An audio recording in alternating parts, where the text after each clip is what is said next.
তালিকাতে সবকটাই হলো আমার বিরুদ্ধে অভিযোগ। আমি টাকা পাচার করেছি, বিদেশে বহু প্রতিষ্ঠান করেছি, ট্যাক্স ফাঁকি দিই, ইত্যাদি ইত্যাদি, এটা আমরা জানি। এগুলো হলো তদন্তের বিষয়, বিতর্কের বিষয় না। এখানে বিতর্কের কি আছে বা ডায়ালগের কি আছে আমি তো কিছু পেলাম না। তো কাজে আমার মনে হয় এই বিষয়ে আমার কিছু বলার নাই। ইতিমধ্যে আইন আদালতে ঘোরাঘুরি করে একটা জিনিস শিখেছি যে প্রতিষ্ঠানের বিরুদ্ধে যখন অভিযোগ করা হয় তখন চেয়ারম্যান এবং বোর্ড সদস্য সবাইকে অভিযোগ করা হয়। তো কাজে এখন গ্রামীণ ব্যাংকের যারা চেয়ারম্যান ছিলেন, যারা বোর্ড সদস্য ছিলেন, তারা অভিযুক্ত হবেন। কাজে তাদেরকে নিয়ে আসতে হবে। গ্রামীণ ব্যাংকের চেয়ারম্যান ছিলেন প্রথমে ইকবাল মাহমুদ সাহেব, প্রফেসর ইকবাল মাহমুদ অত্যন্ত সম্মানী ব্যক্তি। তারপরে আরও প্রফেসর কায়সার হোসেন, প্রফেসর রেহমান সুবান, ডক্টর আকবর আলী খান, তবারক হোসেন, ওনারা সবাই অভিযুক্ত। কাজে আমার খুব ভালো লাগবে তাদের সঙ্গে আসে। আমি তখন ম্যানেজিং ডিরেক্টর, 2 নম্বরে আমি, ওনারা সব 1 নম্বরে। এবং খাঁচাতে যদি ততদিন টিকে থাকে আমরা সবাই মিলে খাঁচার ভেতরে থাকবো, এটা আমার কাছে খুব ভালো লাগে। গ্রামীণ ব্যাংকের বিরুদ্ধে অভিযোগ করা হয়েছে, কাজে গ্রামীণ ব্যাংকের বোর্ডকে নিয়ে আসতে হবে। আমি তো চেয়ারম্যানের নাম বললাম, প্রতিটি বোর্ডের 2 জন উচ্চপদস্থ সরকারি কর্মকর্তা থাকেন, তাদেরকেও আনতে হবে। কারণ সব পুরো বোর্ড দেখেছেন আমাদের যখন প্রতিষ্ঠানের বিরুদ্ধে অভিযোগ করে পুরো বোর্ড আমাদেরকে নিয়ে এসছে।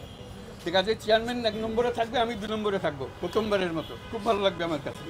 ওনাদের সঙ্গে থাকলে আমাদের খুব আনন্দ হবে যে ওনাদেরকে সঙ্গী পেয়ে আমরা খুব কৃতার্থ হলাম। এই বিষয়ে আমার বক্তব্য হলো, অ্যাপিলেট কোর্ট হলো continuation of the trial court.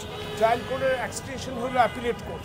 Appellate কোর্টে সাক্ষ্য হয় না, প্রয়োজন মনে করে সাক্ষ্য নিতে পারে, এবং bail always discretionary power of the court concern. Appellate court প্রথম দিন থেকে ওনাকে অল্প অল্প করে ধার্য তারিখ পর্যন্ত জামিন দিয়ে আসছিলেন। সেক্ষেত্রে আমাদের বক্তব্য ছিল পার্মানেন্ট যদি জামিন দিয়ে থাকে আমাদের আপত্তি আছে, এই কারণে আগে থেকেই আপনি ধার্য তারিখ পর্যন্ত জামিন দিয়েছিলেন, এবং ধার্য তারিখ পর্যন্ত যদি জামিন দেন আমাদের কোনো আপত্তি নেই। আমরা সেই কথাটাই বলেছি, এবং এটা কোনো হার্ড অ্যান্ড ফাস্ট রুল নাই, কোনো কিতাবে নাই যে উনি জামিন ধার্য তারিখ পর্যন্ত দিতে পারবে না।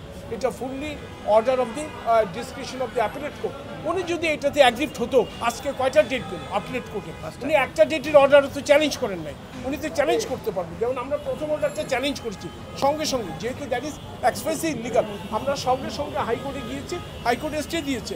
উনি যদি মনে করে ধার্য তারিখ পর্যন্ত ওনার জামিন দেওয়া ঠিক না, অ্যাপিলেট কোর্ট ইলিগালি করছে, কোর্টের সাহেব প্রেশার দিচ্ছে, এই কথাগুলি কি হাইকোর্টে বলুক।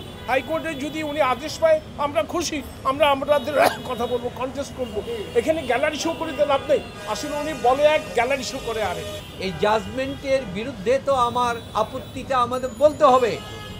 আমরা সার্টিফাইড কপি তোলার জন্য গিয়ে বললাম, আমাদের সার্টিফাইড কপি দিল না। যার বিরুদ্ধে অভিযোগ সেই সার্টিফাইড কপি পেলাম না। তাই কোর্টের কাছে আমরা প্রার্থনা দিলাম যে আমার আইনগত অধিকার, আমরা আপিল বিভাগে যাব, আমরা সেটার বিরুদ্ধে আমরা প্রতিকার চাব। আমাদের 1 মাসের সময় দেওয়া হন। মহামান্য কোর্ট অত্যন্ত আইনগতভাবে দৃষ্টিটা দেখেছেন, এবং যেহেতু আমাদের অধিকার আছে সেই অধিকার হিসাবে আগামী 14 তারিখ 8 পর্যন্ত আমাদের সময় দিয়েছেন। আর পাশাপাশি আমরা কোর্টের কাছে আরেকটা আবেদন করেছি আমাদের পূর্ণাঙ্গ জামিন দেওয়ার জন্য। তার কারণ হিসাবে আমরা উল্লেখ করেছি আপিল আদালতে কখনো আসামির উপস্থিতি লাগে না, কারণ এটা বিচারিক আদালত না। সুতরাং এই যে বারবার খণ্ডকালীন করে তাদের ডেকে আনা হচ্ছে, এটা ন্যায়বিচারের প্রতি অবমাননা করা হচ্ছে, আমাদেরকে হয়রানি করা হচ্ছে, এবং আমার মৌলিক অধিকার থেকে বঞ্চিত করা হচ্ছে।